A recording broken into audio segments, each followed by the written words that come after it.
Bom, bora falar um pouquinho hoje sobre a radiação Hawking, ou radiação de Hawking, né? Depende de como você quer falar.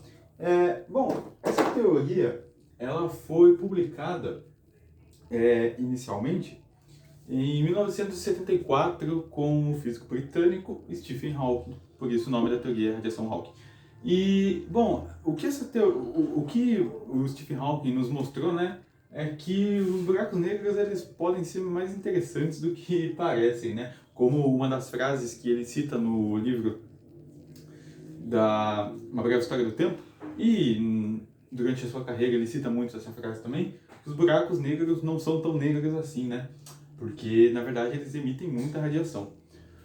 Que história é essa que buraco negro emite radiação? Vamos lá. Primeiro, vamos pensar aqui, ó, num buraco negro. E esse daqui, né, é o horizonte de eventos. Né? Então, essa áreazinha aqui é o horizonte de eventos. Então, aqui dentro a gente já não vê mais nada, né? Aqui é um completo escuro. Aqui é totalmente escuro porque nada escapa dali, né? É um completo escuro mesmo. E, bom, se eu tenho esse daqui, né, é o meu horizonte de eventos, ou melhor, esse daqui é o meu horizonte de eventos, e aqui, né, tá o meu disco de acreção, né, que orbita o buraco negro. Eu tenho um ponto bem aqui no centro que é chamado de singularidade. O que é a singularidade? A singularidade, ela é um ponto onde está concentrada toda a massa, né, desse corpo aqui, desse buraco negro. E né, é uma massa muito grande num volume muito pequeno, praticamente um ponto mesmo. Bom, a gente vai falar de quando que algo é considerado um buraco negro. Primeiro vamos falar sobre as flutuações de energia. Que história é essa?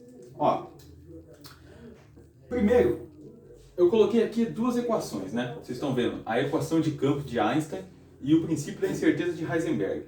Por quê? Essa equação é a equação da relatividade geral, né? Com 10 soluções, né? Era para ela ter 16 soluções, mas como 6 delas são duplicadas, ela tem só 10 soluções. Só, né? E, bom, aqui a incerteza de Heisenberg, né? Essa é a equação fundamental da mecânica quântica, e aqui é a equação da relatividade geral. Quando a gente está mexendo com buracos negros, nós temos que levar em conta os efeitos relativísticos, porque são muito grandes, né? Então, tá aqui. Só que a gente vai falar de partículas pequenas. Então, a gente vai ter que usar a mecânica quântica, né? E aí que tá, qual teoria usar, né? O Stephen Hawking tentou justamente juntar as duas para ter um resultado legal. E bom, por que eu tô falando que a gente vai ter que usar partículas? Pensa no seguinte, a gente está acostumado, na verdade, né, a pensar no vácuo como um espaço sem matéria, onde não haja influência gravitacional. Isso seria o vácuo. Na verdade, influência gravitacional há, só que não há matéria, né? Então, da Terra até o Sol, tem o quê? Vácuo. Só que não é bem assim. Na verdade, o que acontece é que há partículas que estão sendo geradas, né, a todo momento, em todo o espaço, inclusive agora, aí perto de você. Só que essas partículas que elas são geradas, elas se aniquilam com a sua antipartícula uma taxa de tempo muito pequena, é quase instantâneo. Então aqui eu tenho uma partícula P, aqui eu tenho uma antipartícula, e elas se aniquilam porque a diferença, né, ou a variação de energia, ela é nula. E como a gente sabe que a energia ela não é criada, então eu não poderia ter uma partícula gerada do nada, e é isso aí, porque, né, não faz sentido. Então, antipartículas e partículas estão se aniquilando a todo momento, né? O que o Stephen Hawking percebeu e parou para pensar? Se eu tenho uma partícula que é gerada próxima demais do buraco negro, bem aqui no horizonte de eventos, né, numa distância onde eu tenha uma distância legal o suficiente, digamos assim, para que quando duas partículas sejam geradas, uma caia aqui dentro e a outra ela fique sem o seu par, né? Porque ela foi de encontro com o buraco negro, ela foi sugada pelo buraco negro, e ela vai acabar que vai conseguir escapar do buraco negro. Pera, isso não viola a nossa condição de que a variação de energia tem que ser zero? Na verdade, não. Não viola, porque mesmo ela não tendo a sua correspondente para se aniquilar, o que aconteceu dentro do buraco negro foi que a massa dele diminuiu. Pera, como assim? Eu estou adicionando massa para o buraco negro e ele diminui a massa? É exatamente isso, cara. Olha que loucura. É adicionando massa a um buraco negro que ele evapora. A massa efetiva diminui. Porque, por exemplo, eu tenho aqui um corpo, certo? De massa M, vamos supor. E esse corpo de massa M está localizado a uma distância R de um outro corpo de massa M pequeno, no qual essa distância tende ao infinito e, portanto, a energia potencial, que é calculada menos G, M, Mzinho sobre R, ela é zero. Porque esse R está no infinito. Então, se isso aqui está no infinito, esse termo aqui é zero. Quando eu começo a aproximar essa massa aqui, esse corpo de massa M cada vez mais, primeiro, antes de eu aproximar ele, qual que é a energia que esse corpo tem? É a energia, né, de repouso, mc². Quando eu começo a aproximar esse corpo e essa distância ela passa a diminuir, portanto, a energia potencial começa a aumentar, esse termo aqui vai diminuindo, enquanto o termo da energia potencial vai aumentando. Tem um ponto exato que, quando eu estou com a minha massa M aqui, a energia total, né, quando esse termo se iguala a esse, e a gente soma, ela dá zero, não é? Então eu teria aqui E mais EP seria zero, né? Então, isso acontece numa distância específica, né? Só que quando essa distância aqui, quando eu passo dessa distância, esse termo começa a ficar maior do que esse termo aqui começa a diminuir. E quando esse corpo chega no corpo de massa M grande, quando a gente vai somar a energia total do sistema, ele dá um valor um pouco menor do que era para dar o próprio corpo de massa M. E como energia, né, é equivalente à massa, a massa diminuiu. Então a gente diminuiu a massa efetiva do sistema, adicionando massa ao sistema. Isso é muito contra-intuitivo, né? Mas enfim. A gente vai ter que fazer, na verdade, um bocado de conta aqui para a gente chegar numa equação que a gente mede a temperatura do buraco negro. Como assim medir a temperatura? Por que eu vou medir a temperatura? Porque, como eu falei, quando a partícula, né, se eu tenho duas partículas, uma delas caiu no buraco negro e a outra conseguiu escapar. Essa outra partícula, ela é liberada em forma de radiação, não é? Então, se tem radiação, se tem um corpo radiando, ele tem uma certa temperatura. Eu, por exemplo, tudo na verdade, né? Você está emitindo radiação. Então, se tem radiação sendo emitida, a gente consegue calcular a temperatura, né? Porque esse corpo tem uma certa temperatura. Então, a gente pode medir a temperatura de um buraco negro. Olha que loucura, cara. E muito mais coisas a gente consegue fazer depois, na verdade, né? A gente consegue calcular a entropia, né? A gente vai ver como é que a gente calcula a entropia do buraco negro. Enfim, vamos nos concentrar aqui para falar sobre uma coisa que é muito importante, que é a velocidade de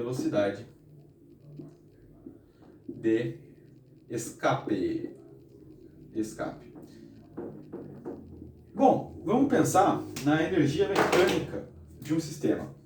Então, a gente sabe que a energia ela se conserva, né? A conservação da energia mecânica que a gente tem.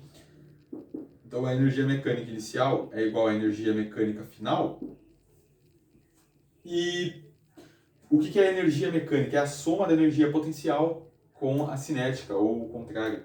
Então, a energia cinética inicial vai ser meio de m, velocidade inicial ao quadrado, mais a gente só tem energia potencial gravitacional, né? Então é Gm, mzinho, sobre R inicial, onde esse R é a distância entre os dois corpos. igual a meio de m, velocidade final, ao quadrado, mais o menos g, mzinho, sobre r, eu vou chamar de final. Bom, é o seguinte, vamos pensar aqui na Terra. Aqui está a Terra, meu Deus do céu. Aqui está a Terra. Beleza. Eu quero lançar um foguete. Primeiro, né, para eu me desprender da atração gravitacional do planeta, eu tenho que encontrar a velocidade de escape necessária para isso. Isso que é a velocidade de escape, né? É a velocidade necessária para que eu consiga sair da...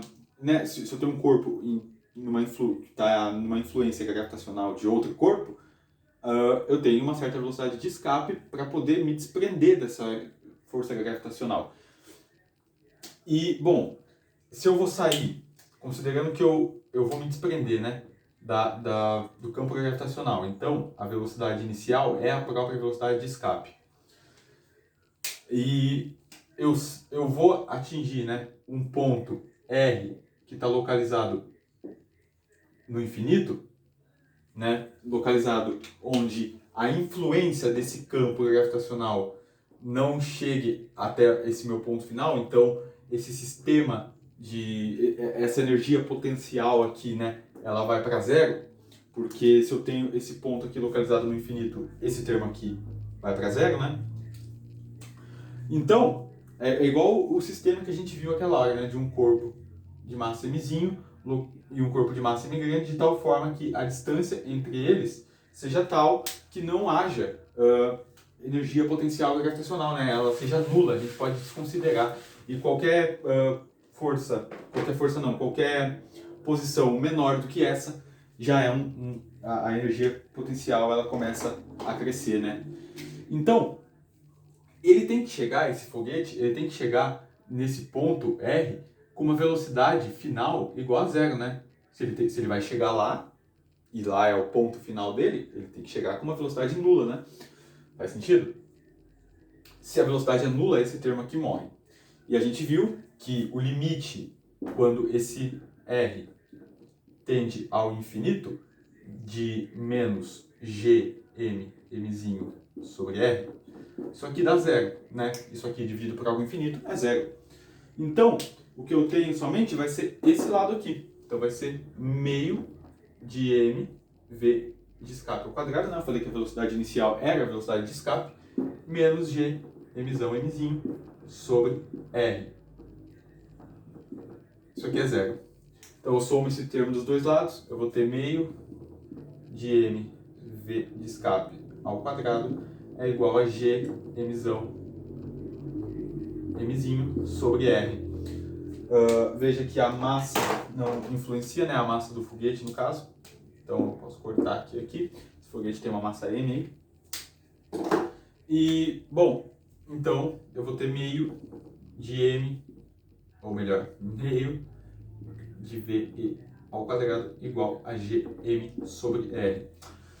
Multiplico por 2 em ambos os lados, extraio a raiz quadrada em ambos os lados, eu chego que a velocidade de escape é igual a raiz de 2gm sobre o raio, sobre r, né?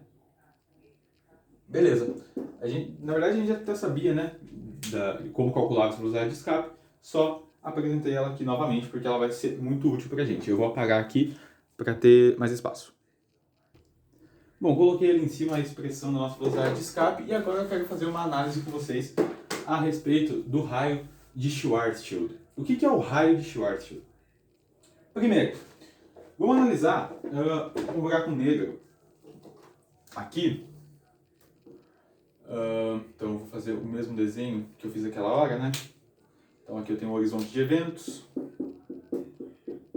E aqui o disco de acreção, né? E ali no meio eu tenho o buraco negro e aqui eu tenho um ponto que é a singularidade.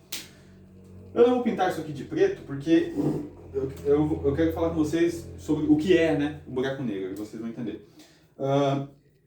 Um corpo, um objeto, enfim, passa a ser considerado um buraco negro quando o seu raio físico ou o seu raio real ele é menor do que o raio de Schwarzschild? Primeiro, o raio físico seria isso daqui, ó. Eu pego aqui a distância do meu ponto até o horizonte de eventos, ok? Então esse seria o raio físico.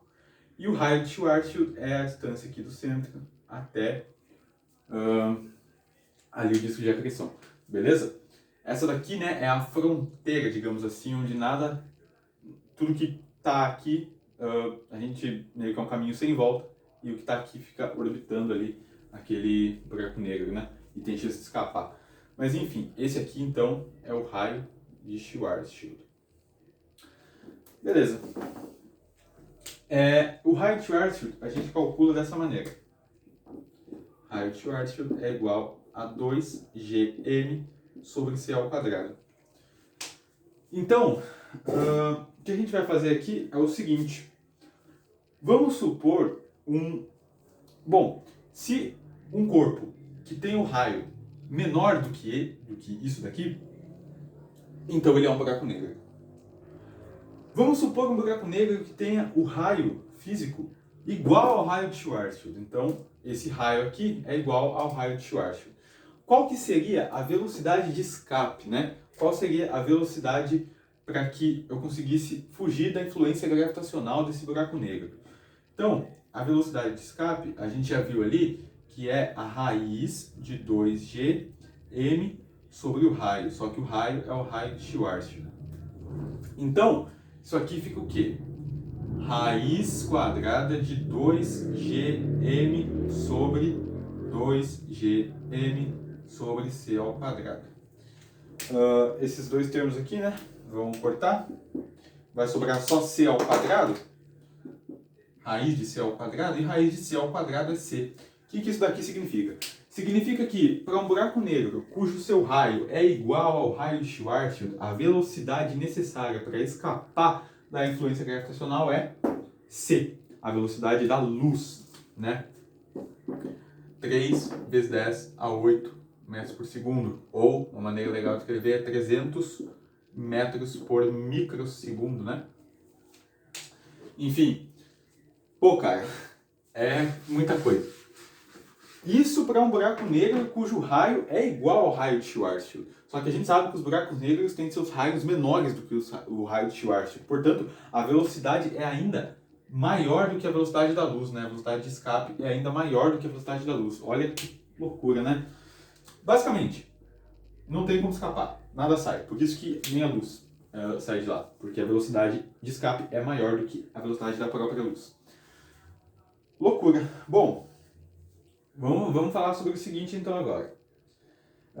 Vamos considerar que eu tenho aqui então, aquele caso de uma partícula que entrou no buraco negro, né, que foi sugada pelo buraco negro, e a outra que ficou sem um par. E eu não tenho, né, aqui tanta precisão na posição dela justamente pelo princípio da incerteza de Heisenberg. Então, isso tudo aqui que eu estou pintando seria a minha incerteza na posição dessa partícula. Porque eu sei que a velocidade dela é da ordem da velocidade da luz, né? Então, olha só. A gente sabe que ΔX vezes ΔP é maior ou igual a h cortado sobre 2, né? Beleza. Então, olha só. Eu sei que ΔX, o que é ΔP? A variação no momento. A variação no momento, ela é a massa vezes o momento, vezes a variação da velocidade, não é? Não é isso? Então, eu vou usar ΔX vezes m ΔV. Isso aqui é maior ou igual a h cortado sobre 2. Legal. E aí, eu vou fazer o seguinte, então. Eu tenho que ΔX vezes ΔV é maior ou igual a h cortado sobre 2m. Como massa e energia são equivalentes, né? Então eu posso calcular a massa ou a energia de repouso, né, da minha partícula como mc², e então eu posso escrever a massa em função da energia, né? Então a equivalência está aqui. Então daqui a gente substitui aqui, a a gente tem então ΔX vezes ΔV maior ou igual a H cortado sobre 2E sobre C quadrado. Então, repete a primeira e multiplica pelo inverso da segunda, vai aparecer um C quadrado aqui em cima. Legal. Só que olha só, esse daqui é o produto mínimo para isso daqui, né? Como assim? Olha só, essa multiplicação não é maior ou igual a isso daqui? Então, se ela é maior ou igual, quer dizer que o mínimo é ser igual a isso, né? Faz sentido isso daí? Então, ΔX vezes ΔV é igual a H cortado C ao quadrado sobre 2E. Olha só, seguinte, a minha velocidade, ela, quando eu tenho um raio físico igual ao raio de Schwarzschild, ela é igual à velocidade da luz, não é? Então, se eu substituir aqui por C, eu vou matar esse C com esse C aqui, e aí eu vou ter que ΔX é igual a H cortado vezes C sobre 2E. Beleza? Encontrei aí um valor para o meu ΔX, né? A minha incerteza na posição da partícula. Uma outra maneira que eu tenho de encontrar é o seguinte, porque a gente vai precisar igualar isso daqui. A minha precisão, né? A minha incerteza naquela partícula, ela está delimitada aqui por uma esfera que seria o horizonte de eventos, né? Então, que delimita, né, o horizonte de eventos ali, onde é uma fronteira, digamos assim. Então, é uma circunferência que a gente sabe calcular, já que a gente está trabalhando em uma dimensão, a gente não precisa calcular o volume, né, que seria uma esfera, e sim a circunferência, né? Se a gente estivesse trabalhando em 3 dimensões, eu não faria só ΔX, né? Eu teria que fazer ΔX, ΔY, ΔZ, enfim. Então, eu tenho que a circunferência, ela é 2π vezes r. Só que, igual eu falei, né? A circunferência é a nossa incerteza na partícula. Então, ΔX é 2π e o raio é o raio de Schwarzschild. Beleza, então substituir aqui, a gente vai ter que ΔX é igual a 2π vezes 2gm sobre c ao quadrado. E aí faço 2 vezes 2, 4. Tenho que ΔX é 4π gm sobre c ao quadrado. Então eu posso igualar essas duas expressões aqui, né? Se eu igualar essas duas expressões, eu vou ter o seguinte aqui. Eu vou ter h cortado vezes c sobre 2e é igual a 4π gm sobre c ao quadrado. Vamos falar sobre essa energia aqui. A energia que a gente está falando é a energia térmica, né? E pela termodinâmica, a gente tem que a energia em função da temperatura, né? Ela é 3 meios da constante de Boltzmann vezes a temperatura. Quando essa temperatura aqui ela é muito alta, a gente aproxima, né, isso daqui para somente Kb vezes T. Então, eu substituo Kb vezes T na energia, eu tenho que H cortado vezes C sobre 2 Kb. Esse B aqui, né, é para indicar de Boltzmann vezes T, ST é a temperatura do buraco negro, igual a 4π gm sobre c ao quadrado. Mais uma vez, eu estou falando que a gente pode calcular a temperatura do buraco negro justamente porque essas partículas são emitidas em forma de radiação, de maneira tal que se a gente pudesse observar isso, a gente não veria, né, o par dela caindo lá dentro, porque a gente não tem acesso. Então a gente só veria uma partícula saindo e ia falar, eita, como assim? Saiu uma partícula do buraco negro. Enfim, em forma de radiação, né? Então, isolando essa temperatura aqui, T vezes 4π gm sobre c ao quadrado igual a h cortado vezes c sobre 2kb.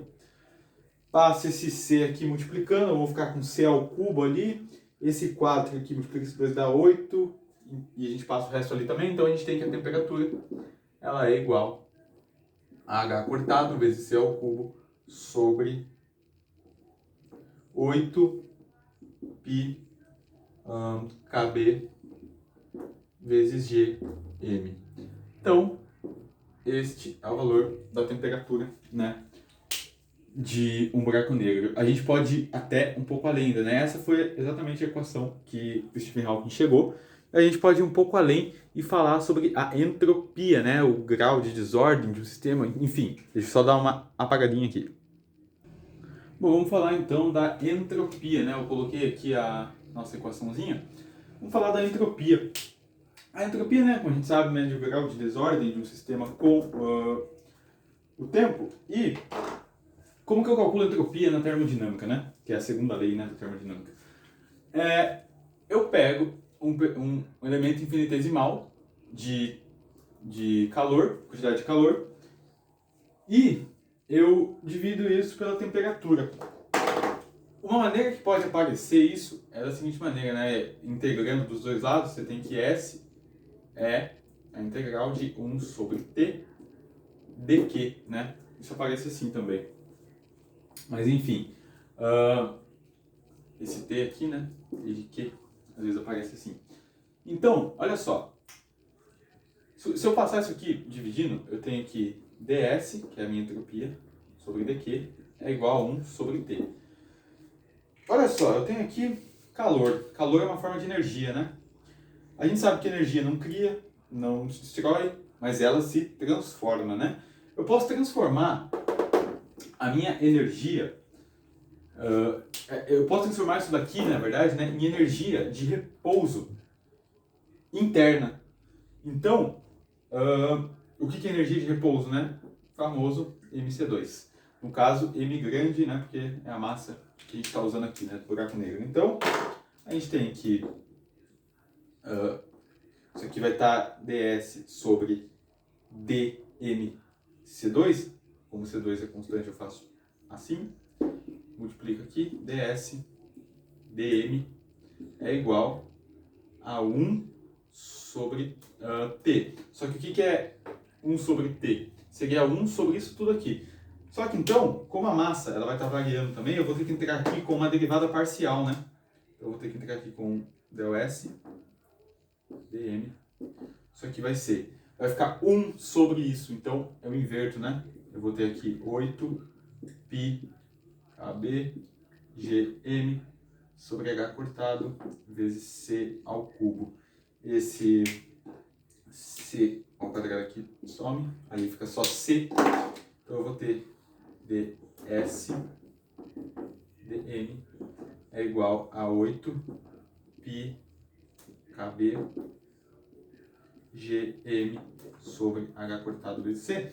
E aí, olha só, passo esse dm para lá, eu vou ter de novo uma derivada ordinária, que vai ser 8 π kb gm sobre h cortado vezes c dm.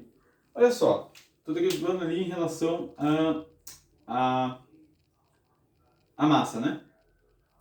Então, eu vou integrar isso daqui. Se eu integro esse ds aqui some, né? Então, basicamente o que eu vou ter é só S. Isso aqui tudo é constante. 8 é constante, π, constante de Boltzmann, constante. A constante universal gravitacional, h cortado e velocidade da luz. E aqui, né, a integral de m dm. Isso aqui, né, é uma integral bem simples. Então, a gente vai ter que S é igual a 8 π kb g sobre h cortado vezes c, vezes meio de m ao quadrado. Não tem mais uma constante, essa integral não é definida. Mas a constante ali a gente considera sendo zero, beleza? Então por isso que não vou ter mais uma constante ali. Então, olha só, 8 morreu com 2, a gente consegue calcular essa entropia, que vale 4 π k gm ao quadrado sobre h cortado vezes c. Beleza? Dessa maneira a gente chega nas duas equações para os buracos negros, né, cara? E é muito interessante. Isso aqui mostra a entropia a partir da temperatura que a gente achou ali, a gente encontrou. E o mais louco disso tudo é que se a gente for calcular o tempo que leva para evaporar um buraco negro, né? Porque, como a gente viu lá no começo, adicionando massa ao buraco negro, você diminui a massa efetiva do sistema. Então, de partícula em partícula, isso vai diminuindo. E considerando que essas partículas virtuais estão sendo geradas em todo o espaço, não é impossível que perto ali do horizonte de eventos, né? No horizonte de eventos, a uma distância próxima do buraco negro, ocorra esse processo várias vezes. Só que o tempo que leva para um buraco negro evaporar por completo é de 10 elevado a 67 anos, cara. Só para você ter uma noção do que é esse número, eu nem sei falar esse negócio aqui, cara, eu nem sei se existe uma palavra que define isso aqui. O tempo do universo, né, é da ordem de 13,7 bilhões de anos. Isso já é muita coisa, cara. Muita coisa, muita coisa. Então, olha só, a diferença, né, seria da ordem de 10 a 57 anos, cara, de diferença, né? Isso é muita coisa mesmo, assim, é inimaginável. Portanto, um buraco negro, muito provavelmente a humanidade não vai ver a evaporação de um buraco negro, né? Porque viver 10 elevado a 67 anos, eu não sei nem se o universo, cara, vai sobreviver nesse tanto de tempo aí. Mas é uma coisa muito curiosa, muito louca mesmo, porque, né? Pô, cara, buraco negro é aquela coisa que até então todo mundo pensava que era um mistério e ainda é um grande de um mistério, para falar bem a verdade, a gente está muito longe de descobrir o que acontece. A gente consegue ter modelos que conseguem simular através de equações, né? Como as equações da relatividade e tudo mais, a própria equação do Stephen Hawking, mas a gente não consegue ir lá e medir, né? Na verdade, a gente nem precisaria. A gente tem como fazer equipamentos para ir em outros lugares e medir, mas não num buraco negro, né? Porque um buraco negro, enfim, tem uma gravidade muito, muito, muito intensa mesmo. Tanto que, na verdade, o que importa é a massa dele, né? Porque se a gente substituísse agora o Sol por um buraco negro da mesma massa, o que ia acontecer com a Terra? Nada. A força gravitacional ia continuar sendo a mesma, então ela ia manter a órbita dela. Exceto pelo fato de que a gente não teria luz solar, né? Enfim. Então, com isso a gente consegue chegar em duas equações muito importantes na física, né? E que nos levam ainda mais perto de tentar compreender, né, o que acontece com o cosmos, né, cara? Enfim, eu espero muito que vocês tenham gostado mesmo. E é isso. Valeu!